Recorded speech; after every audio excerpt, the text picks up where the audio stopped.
everyone, welcome back to the channel. Today we're talking about FAA Part 108, a major upcoming regulation that will reshape how drones operate in the United States.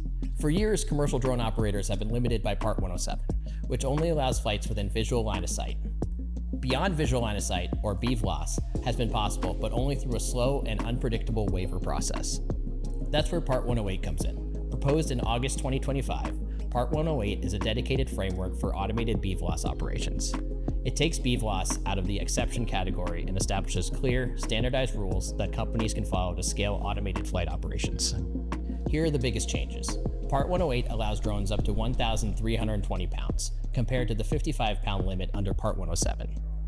Responsibility shifts from individual pilot to organizations with required flight coordinators overseeing the automatic flight operations.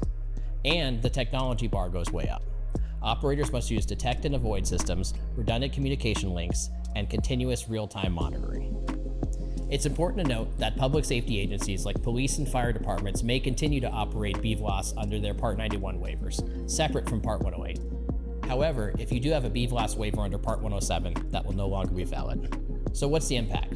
Standardized BVLOS rules that will unlock industries like package delivery, large-scale agriculture, infrastructure inspection, DFR, and heavy-lift cargo transportation.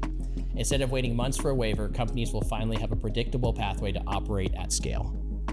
It's important to remember that Part 108 is still brand new. The FAA is in the early stages of rolling it out, so the rules, requirements, and limitations we see today are very likely to evolve over time. What we're talking about right now is just a starting point, but we'll keep you updated as changes come. The rule is still in the proposal stage, but experts expect it could be effective in the next 1 to 3 years, rolling out in phases to give the industry time to adapt.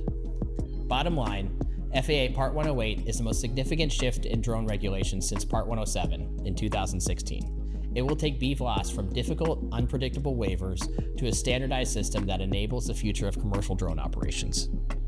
Thanks for watching. If you found this breakdown helpful, be sure to hit that like button and subscribe to the channel for more updates on drone regulations, technology, and industry insights.